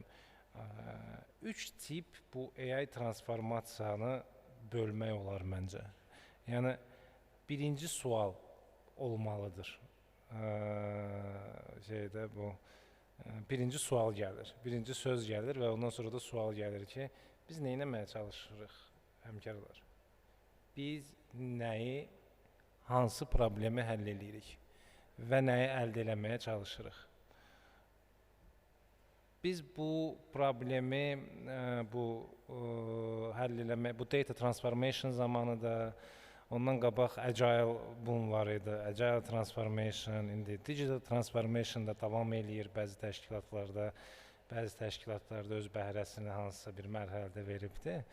Amma həmişə bir sual var idi və bu AI mövzusunda da o sual yenə də var. Biz konkret olaraq hansı problemi çalışırıq həll etməyə? Biz onu müəyyən edəndən sonra və yəqin ki, burada 3 arxetip müəyyən oluna bilər. Var AI native, okay? Bu və biz bilmirəm, oradayıq, orada deyilik və orada olmalıyıqmı, o da böyük sualdır. Tesla kimi şirkətlər, OpenAI kimi şirkət, yəni bu şirkətin biznesi və özü elə AI-dır. AI, yəni bu AI-dan ibarətdir, end-to-end. Var AI augmented və yaxud AI forward. Bu o arxetipdir ki, haradakı bizdə mövcud proseslər var. Okay? Biz krediti onsuz da mövcud proseslə veririk və yaxud kartı onsuz da mövcud proseslə çap edirik və yaxud sığortalama prosesi var, bu proses mövcuddur. Biz AI instrumentləri istifadə edərək və burada AI-ya sırf tool kimi baxırıq, mövcud prosesi daha tez, daha keyfiyyətli və daha yaxşı edirik. Buna da AI forward deyilir və burada heç bir super reinvention yoxdur. Biz yenidən proses kəşf eləmirik, yenidən heç nə kəşf etmirik. Və var AI first. Deyəsən bu qeyd olunmuşdur AI first öncəki çıxışda. AI first isə yəqin ki, odur ki, biz yenidən prosesi yenidən baxırıq, başqa cürə baxırıq. Və mənə gəlir ki, biz underestimate edirik bu AI mövzusunu və bir çoxumuz bu mövzuya baxırıq, just another tool, just another technology. Prosto yaxşı işləyir də sadəcə olaraq digərlərindən. Amma elə deyil. Yəni bu mənim şəxsi fikrimdən yanıla bilərəm. Bəlkə də 2-3 il sonra bu danışdığımı hardasa göstərəcəklər və deyəcəklər ki, gör insan nədən danışırdı. Amma mənə gəlir ki, bu inqilabi bir texnologiyadır və internetin gəlişi zamanı gələn dəyişiklik necə baş verdisə, bu AI-ın gəlişi də o dəyişiklikləri gətirəcəkdir və buna biz belə yanaşsaq, yəqin ki, biz buna AI first kimi yanaşmalıyıq. AI forward, AI augmentation yanaşmalı deyilik və bu nə deməkdir? O deməkdir ki, bizim proseslər təzədən icad olunmalıdır. Artıq bu texnologiyanı nəzərə alaraq təzədən icad olunmalıdır. Buna bizim şassimiz köhnə texnologiyaların və onlar pis deyil. Bəzi taskları həll eləmək üçün mütləq deyil ki, generative AI eləyərsiniz. Daha deterministik olan ML modellər daha yaxşı həll edə bilər. Amma biz əgər AI transformasiyadan, Gen AI transformasiyadan danışırıqsa, bizim proseslər kökündə dəyişməlidir. Və indi bunu bağlayıram sizin suala, biraz uzaqlaşdım və qaytarıram. Və tək frameworklər bu problemi təəssüflər olsun ki, həll eləmir. Bəli, AI governance çox vacibdir. Security, sizin çəkdiyiniz nümunə responsibility, AI agent'a töhmət vermək olmur. Orada demək ki, insan olmalıdır, kiməsə nəticədə töhmət vermək lazımdır. Orada demək ki, bir responsible center olmalıdır. Digər bu AI-ın gəlişi 12 yoxsa 13 yeni vector of cyber attacks açır. O məsələlər də vacibdir. Amma daha böyük suala gəlsək ki, AI transformasiyanı, real AI transformasiyanı eləmək üçün tək governance framework, o 8 nəfər cavab verən tək o governance framework yetərmi? Məncə yox. Və bu daha kompleks problemdir. Kompleks problem ona görədir ki, biz AI-ı, generative AI-ı tək texnologiya kimi yox, axın kimi qəbul eləməyə, bacarmağa başlamalıyıq. Və bu axın artıq bizim, ondan öncəki verdiyiniz sualda futuristik, amma məncə futurizm deyil bu. Bu bizim bugünkü gündür və artıq həyatımızdadır. və biz öyrənməliyik ki, biz necə buna baxırıq və düşünürəm ki, düzgün baxırıq. Biz generative AI-ı elə düşünürük ki, sanki əgər generative AI insan olsaydı, insanın bacarıqları olsaydı və proseslər də o formada dəyişməlidir. Long story short, vaxtı çox aldım. Qısa olaraq onu orada dayanmaq istəyirəm ki, bir neçə daha praktiki desək, kompleks komponentlərdən ibarət problemdir və AI governance, overall governance framework bu problemin bir hissəsidir.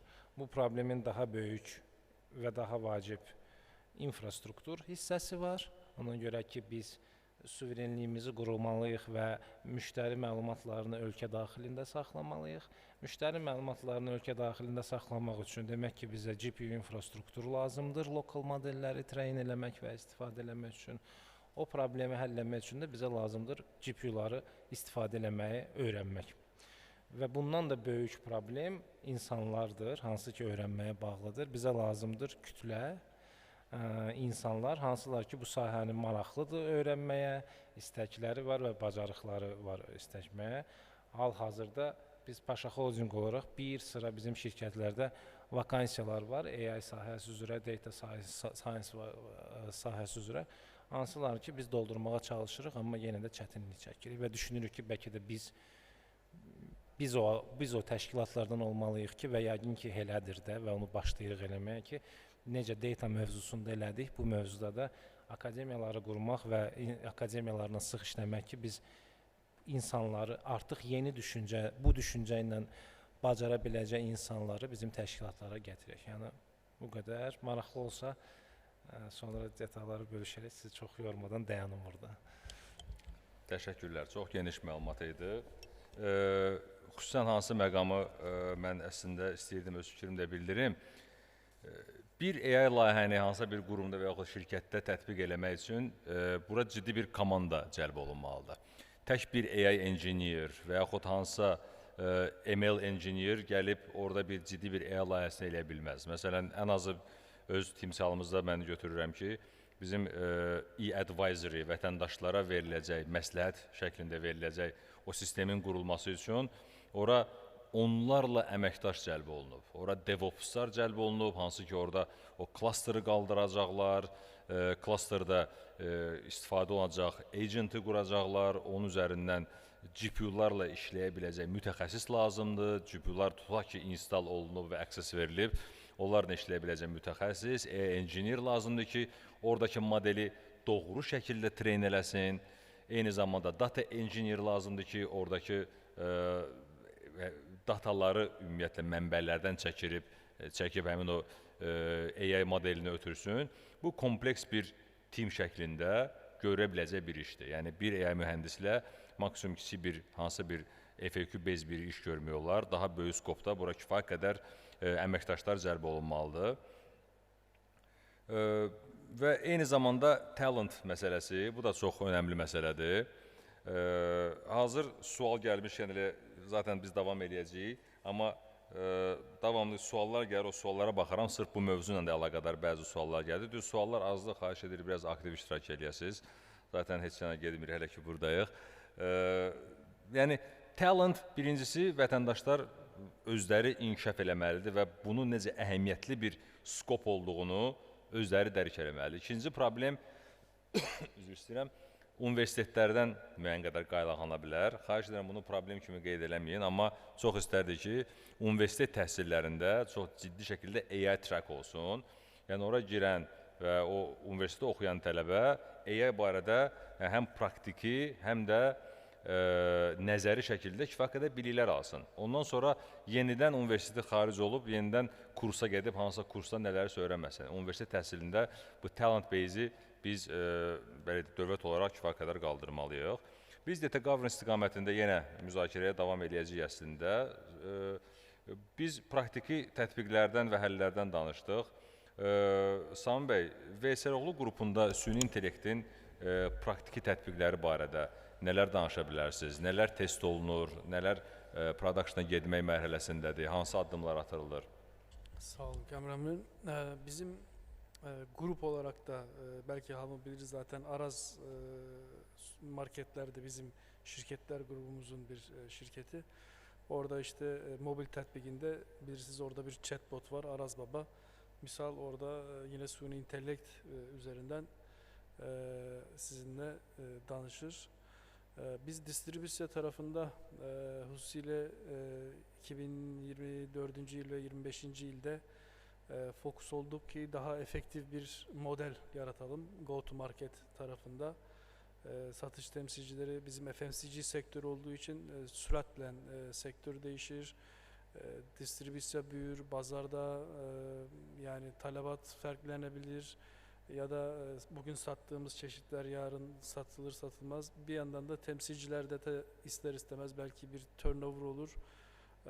Dolayısıyla biz daha efektif bir model nece yaratabiliriz diye fikirleştik. Tabii bunun menbaında yine data ile analizler yapardık ki bir temsilci ne kadar vaktini harcayır bir müşterimize gittiğinde bunları analiz ettik. Hem datalara esasen ama ben burada şunu da ilave etmek istiyorum. Yani her şey teessüf ki sistemlerden almak olmuyor. Yani sahaya inmek bence çok önemli bu noktada. Yani ben özümde satıştan da gelme biri olarak yani o derler bizde rafın tozunu yutmak. Yani sahada olmak, o müşteride nece işler aparılıyor, ne işler gidiyor bunları monitör etmek de çok vacip bence. Dolayısıyla bunları monitör ederek biz vaktları müeyyen ettik ama tabii ki satış datalarımızı da analiz ettik. Ne kadar çeşit satıyoruz müşterilere bunlara baktık ve müşterilerimizi işte klasifikasyon sınıflandırdık. Her bir müşteriye biz ne kadar vakit ayırmamız lazım, ne frekansla müşterilerimizi ziyaret etmemiz lazım. Bunlar üzerine analitikalar yapardık ve yine suni intellektin de desteğiyle onların gündelik olarak ya düzü aylık olarak her hafta her gün hansı müşterilere gitmeliler, iş başladığında hansı ardıcıllıkla gitmeliler ve böylelikle yola minimum vakit ama müşteriye maksimum vakit harcayarak ve her bir müşterinin de aslında harçlanması kadar gerekli olduğu kadar da ona vakit ayırmalarını temin ederek tüm modeli baştan aşağı değiştirdik. Kategorilerin işte satış yaptıkları kategorileri optimize ettik. Her müşteriye her malı bizim portföyümüz de çok geniş. Satabilmeleri de aslında hem fokusunu yayındırıyor temsilcilerin hem de müşteri de belki o mahsul o müşteride satılacak bir mahsul değil. Dolayısıyla bu da silinmeye sebep oluyor ki bu tüm Azerbaycan için bile bir zarar. Biz burada onları da segmente ederek hem müşterilere doğru portföyle gidilsin, doğru vakit harcansın, yola minimum vakit olsun ve zamana genellikle de işin efektifliğini kaldıracak şekilde tüm Azerbaycan üzere sistemimizi baştan aşağı revize ettik. Şimdi yine bir proje üzerinde işleri ki bu da yine suni intellekt desteğiyle aslında image recognition'la bildiğiniz gibi yine FMCG retail sektöründe tabii ki her brandin her diyelim ki şirketin rafta bir düzülüş talebi var. Müşterilerin özlerinin de tabii ki talepleri var. Bunlar bir yandan da mevcutluk da var. Biz yine müşterilerimizde işte çekilen şekiller üzerinden bugün burada da gördüğümüz üzere image recognition mentiğiyle istediğimiz düzülüşte raflar düzülmüş mü, arzu ettiğimiz gibi mevcutluğumuz yerinde mi bunları anında tespit etmekten öte bunu da bir növ aksiyeye çevirecek şekilde sipariş yaratabilecek ya da tapşırıklar yaratarak merchandising komandolarına bunları aslında hem tüketicinin de rafa gittiğinde mahsulü aynı standartta tapabilmesi ni temin edecek şekilde yine suni intellekte bir projektimiz devam ediyor testleri şu an sahada. En başta bunlardan bahsedebilirim. Çok da vakit almak istemediğim için. Təşəkkürlər, çox geniş məlumat verdiniz. Buyurun. Mən öz sonuncu sualımı data governance ilə əlaqəli ünvanlayım. Ondan sonra iştirakçıların da suallarının üzərindən keçərdik. Vüqar bəy, Valid bəy kifayət qədər data governance ilə əlaqəli məlumat verdi. Mən əminəm ki, sizə də Mərkəzi Bankda bu barədə kifayət qədər təcrübə var. Data idarə edilməsi qurulmadan süni intellekt modellərini qurmağa başlayarkən ümumiyyətlə təşkilatlar hansı risklərlə üzləşə bilər? Təşəkkür edirəm.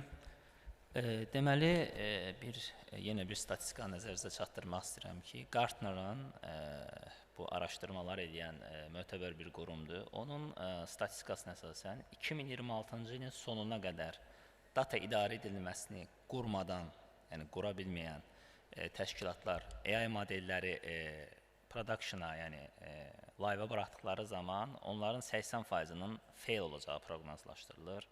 Onların uğursuz olacağı proqnozlaşdırılır. Bunun əsas səbəbi nədən ibarətdir? Əsas səbəbi ondan ibarətdir ki, bugün sübut olunmuş, daha öncəki təqdimatlarda Tural bəyin və digər həmkarlarımızın təqdimatlarında da göstərilən halüsinasiya, qərəz, modelin qeyri-effektiv nəticələridir.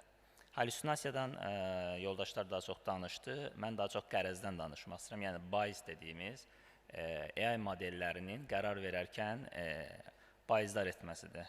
Ən sadə bir nümunə, insan resurslarında düşünək ki, insanlar işləmir, bir AI model işləyir və o insanları işə götürməkdə screening prosesini həyata keçirir və qərarları o verir. Bu halda, əgər bu modelə bir nəzarət çərçivəsi, bir AI governance, bir data governance yoxdursa, nə baş verə bilər? Model müəyyən müddətdən sonra özü kişilərə və yaxud da qadınlara daha çox üstünlük verər.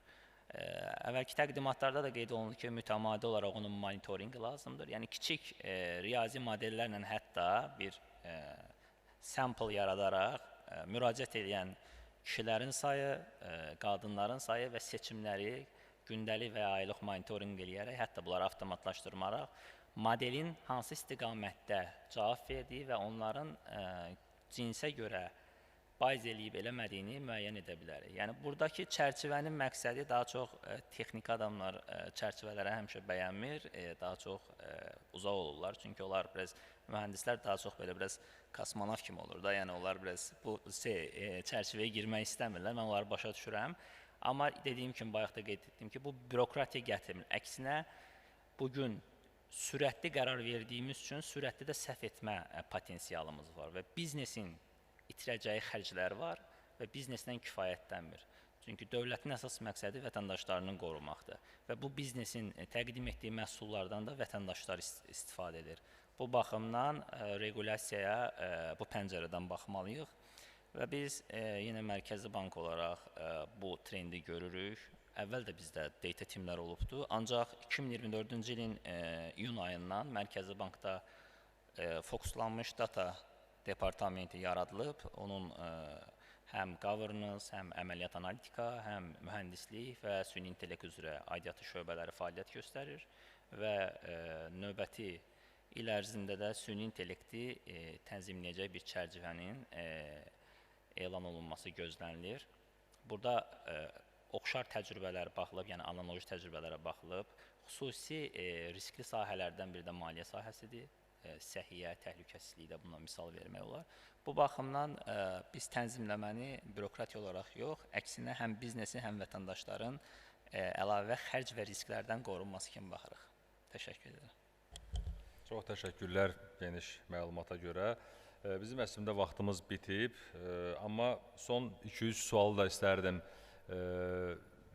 iştirakçılardan götürün və o formada bitirək. Ondan öncə, bundan sonraki slaydı zəhmət olmasa, bunu müzakirə etməyə təəssüf ki, vaxtımız olmayacaq. Bundan sonraki slayd hansı idi? Budur. Zəhmət olsa QR kodu oxuyaq və bu qorxulu suala öz rəyimizi bildirək. Əminəm ki, burada oturanların hamısı işi biz qarışıq. Bu məqamdan narahatıq. Zəhmət olmasa web səhifəyə keçək, iştirakçıların cavablarını görək.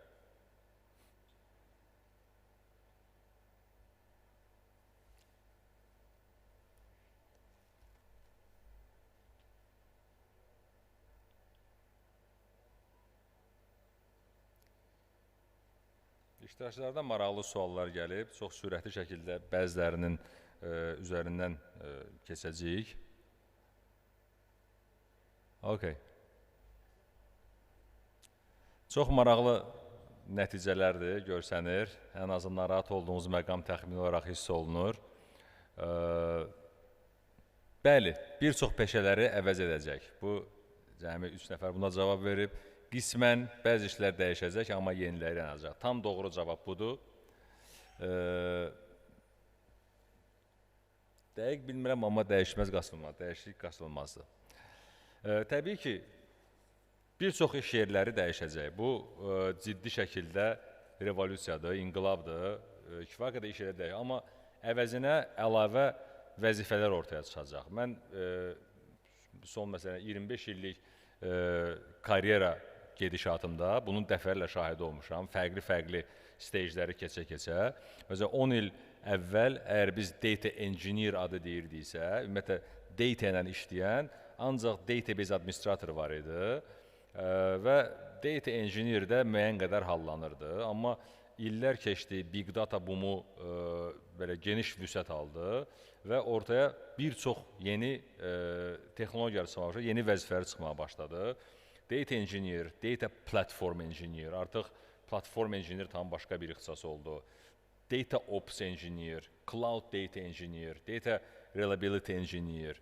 Eyni şey data governance ilə əlaqəli ortaya çıxmağa başladı. Yeni ixtisaslar çıxdı.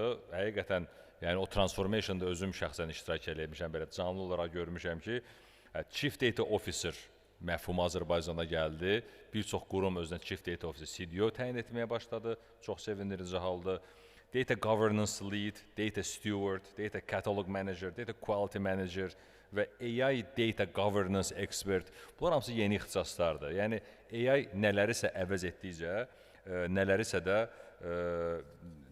də yeni bir ixtisaslar yaranacaq və rutin işlə məşğul olmaq sonu yavaş-yavaş gələcək. Mən bu çıxışa ümumiyyətlə panelə hazırlaşana qədər normal da fərqli panellər, xaricdəki panellərə baxırdım. Maraqlı bir panel var idi. 5 iştirakçı idi, ikisi Nobel mükafatçısı idi. MIT, Stanford və s. professorlar idi. Yəni, davamlı olaraq yerdən bu tip suallar verdilər. Necə olacaq, nə olacaq? Yəni, 2 Nobel mükafatçının iştirak elədiyi bir paneldə ümumilikdə bir 10-15 dəfə I don't know eşitdim. Yəni, onlar belə bilmirlər ki, nə baş verəcək. Azı bir 10-15 dəfə o bilmirəm ifadəsini mən eşitdim. Çünki doğrudan da o qədər böyük bir sürətlə inkişaf edir ki, o dəyişikliyi tutmaq olmur. Çox sürətlə bəzi sualların üzərindən keçək. Sual gəlib ki, materialların çoxsu ingilis dilindədir. 2x-la danışacağım məcburən. Materialların çoxsu ingilis dilindədir. Biz ingilis dilində bunu Azərbaycanca necə tərcümə eləyib oxuya bilərik. Çox yanlış fikirdir. Direkt bildirirəm bunu.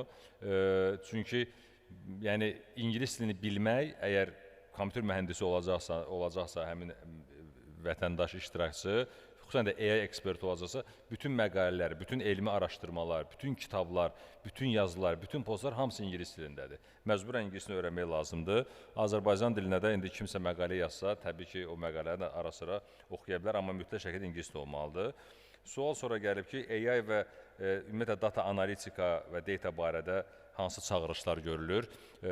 Məlumat üçün bildirmək istəyirəm ki, 2 il bundan öncə Dünya Bankı Azərbaycan dövlət qurumlarına audit elədi və audit nəticəsində data idarə etçiliyi barədə, data governance barədə böyük bir strategiya sənədi hazırladı.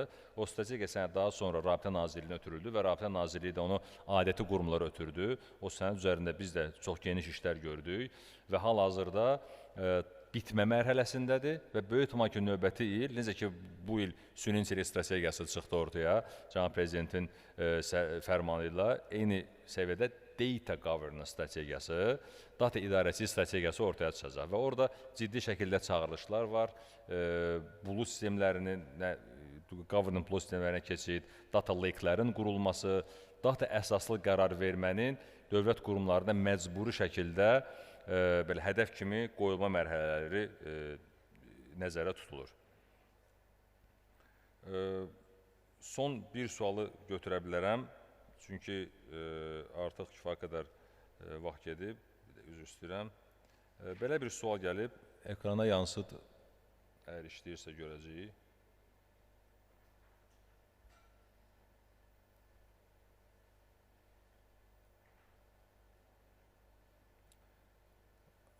Okey, ekrana yansımadısa, ekrana yansıdı deyəsən. Dövlətə xas olan konfidensial məlumat kütləsinin AI agentlərdən istifadə zamanı sızması, təhlükəsi dövlət müəssisələrində nəzərə alınırmı və hansı üsulla? Bu sual Vüqar Məsimov ünvanlanıb, amma digər əməkdaşlar da spikerə cavab verə bilər. Normalda məlumat üçün bildirim ki, əgər siz dövlət qurumunda çalışa-çalışa təcili hesabat vermək üçün konfidensial məlumatları ChatGPT-yə upload eləyib, oradan hansısa bir nəticəni gözləmirsinizsə, məlumat sızmasından söz gedə bilməz. Bunu ancaq manual şəkildə eləyə bilərsiniz. Yəni, digər hallarda məlumat sızmasından söz gedə bilməz. Əgər hansı dövlət qurumlarından, chatbotlarından söhbət gedirsə, bu da Open AI modeli üzrə qurulmayan chatbotlardır. Bunların əksəriyyəti lokal chatbotlardır. Əgər kimsə cavab vermək istəyirsə, fikrim... Mən cavab vermək istəmirəm, əlavə eləmək istəyirəm sizin deyəcək. Əgər siz dövlət qurumunda işləyərək hansısa məxfi məlumat, konfidensial və yaxud sir kəsb edən məlumatları OpenAI-yə upload eləsəz, mən elə gəlir ki, bu arada sözün əsl mənasında AI sizin işinizi əlinizdən alacaqdır.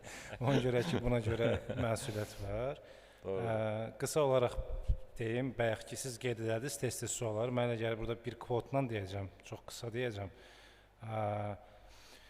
AI heç kimin işini əlindən almayacaq da, birbaşa AI olaraq, öz olaraq. Sadəcə olaraq bəzi vəzifələrin tələbatı ola bilsin ki, azalsın. Amma vacib burada nədir? AI-yə istifadə eləməyi, düzgün istifadə eləməyi və AI-dən faydalanmağı bacaran digər insanlar AI istifadə eləməyi bacarmayan və faydalanmağı bacarmayan insanların əlindən iş alacaqlar. Yəqin ki, bu istiqamətdən sonra biraz interact elədim. Həmkarlardan fikir bildirmək istəyən varsa. Bəli, mən də dövlət qurum perspektivindən cavab verim ki, təhlükəsizliyə səlahiyyətli qurumlar tərəfindən bu trend təbii ki, görülür. Onlar tərəfindən də mütəmadi olaraq bütün dövlət qurumlarına və bizə də bununla bağlı tələblər gəlir, sorğular gəlir, nə edilməlidir, nə edilməməlidir, hazırki modellər nələrdir. Əlavə olaraq, Kamran müəllim də qeyd elədiyi üçün, yəni, dövlət qurumu bir modeli işlədirsə, cloudda olan bir modeldən söhbət gedə bilməz. Nəinki AI, heç Power BI-da və yaxud da Tableau kimi toollarda qurulan dashboardlarda belə biz də clouddan istifadə edə bilmirik. Çünki burada suverenlik məsələsi var. Bu da çox kifayət qədər önəmli bir məsələdir ki, yəni həm fərdi məlumatların, həm ümumi konfidensial məlumatların transsərhəd ötürülməsi məsələsi var. Fərdi məlumatlar haqqında qanunda da qeyd olunur ki, ötürülmə hansı hallarda baş verə bilər? Yəni anonimləşdirmə, şəxsin razılığı, o halda ki, bu milli təhlükəsizliyə hər hansı bir təsiri yoxdur. Yəni, bu məsələlər ciddi nəzarət altındadır və bir mənalı şəkildə cloud rejimlərindən istifadə edilmir. Təşəkkür ederim. Çox sağ olun. Vaxtımızdan kifayət qədər ötüb, burada bəzi suallar var, amma o sualları ən azı spikerlər müəyyən qədər buradadır, individual olaraq o sualları ala bilərik. Hörmətli spikerlər, hamınıza təşəkkür edirəm. Vaxt ayırdınız, burada spiker qismində suallara cavab verdiniz. Hörmətli iştirakçılar, sizlərin də hamınıza təşəkkür edirəm. Sona qədər qaldınız və ən azı AI barədə, AI governance barədə, data barədə hansısa bir müəyyən bir məlumatlar əldə etmək imkanımız oldu. Hörmətli təşkilatçılar, sizə də xüsusi təşəkkür etmək istəyirəm. AI istiqamətində həqiqətən bu tip forumların, zirvələrin, bu tip görüşlərin keçirməsi bizim ölkəmiz üçün, dövlətimiz üçün, millətimiz üçün çox əhəmiyyətlidir. Təşəkkür edirəm. Biz sizə təşəkkür edirik, çox sağ olun maraqlı müzakirəyə görə və sonda sizə də təşəkkür plaketlərimiz olacaq. Rica edirik ki, Kamran bəy ilk təşəkkür plaketini bizdən qəbul edəsiniz, ardından isə spikerlər bizə təqdim edəcəyik. Bizlə bərabər olan qonaqlarımızın hər birinə sonsuz təşəkkürümüzü bildiririk. İnanırıq ki, növbəti zirvələrə sizlə bərabər şahidlik edəcəyik, əziz qonaqlar. Əgər bu dəqiqələrə kimi buradasınızsa, sonda bir ricamız olacaq ki, elə kollektiv fotonun çəkilməsində də siz də yaxından iştirak edəsiniz. Biz plaketləri təqdim etdikdən sonra elə bu səhnədə kollektiv bir foto çəkəcəyik. Bu dəqiqəyə kimi burada olan bütün qonaqlarımızdan rica edəcəyik ki, bizlə bərabər bu fotonun çəkilməsində yaxından iştirak etsinlər. İndi isə biz hələ ki spikerlərimizə, moderatorumuza təşəkkürümüzü bildiririk, onlara təşəkkür plaketlərini, həmçinin başkənddən olan hədiyyə paketini təqdim edirik. Bizlə bərabər olan sponsorlarımıza, tərəfdaşlarımıza sonsuz təşəkkürümüzü bildiririk. Texniki heyətə xüsusi təşəkkürümüzü bildiririk. Gülüstan Sarayının əməkdaşlarına da çox sağ ol deyirik ki, bu bir neçə saat ərzində bizlə bərabər oldular. Operatorlarımıza, fotoqraf, videoqraflarımıza hər birinə çox sağ ol deyirik. Və bir kollektiv foto çəkirik. İlk olaraq biz spikerlərimizlə, bu panelin iştirakçıları ilə. Hörmətli Tural bəy, sizdən də rica edəcəyik ki, səhnəyə buyurasınız. Sizə də bir təşəkkür plaketimiz var. Siz də bugünkü bizim forumumuza, zirvəmizə öz təqdimatınızla xüsusi bir rəng qatdınız. Xahiş edirik ki, səhnəyə gələsiniz Tural bəy. Rica edirik.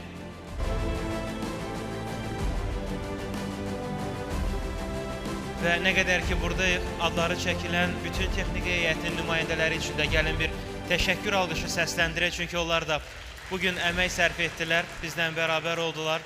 Onların hər birinə sonsuz təşəkkürümüzü bildiririk və sonda bir kollektiv şəkil çəkək, ardından isə bizlə bərabər olan iştirakçıları da səhnəyə dəvət edəcəyik.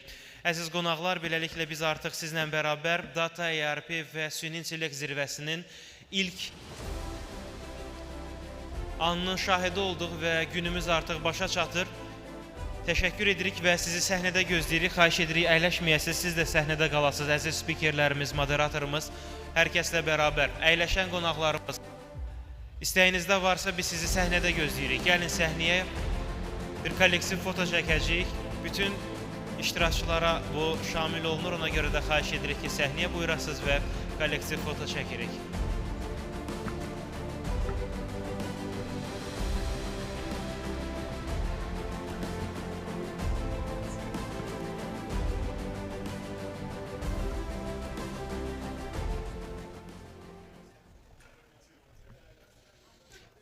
Kim yerləşmirsə səhnənin önündən də dayana bilər. Çünki səhnəmiz hamını yerləşdirəcək qədər deyil. Ona görə səhnə önündən də dayandıqda hamı görünəcək.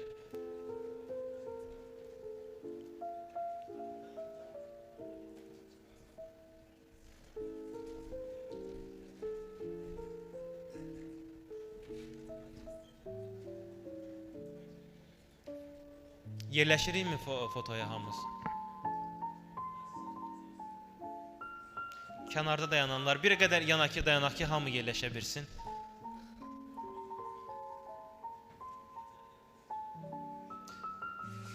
Orada olanlar görünmür, məndən sağ tərəfdə olanlar görünmür, əfsuslar olsun.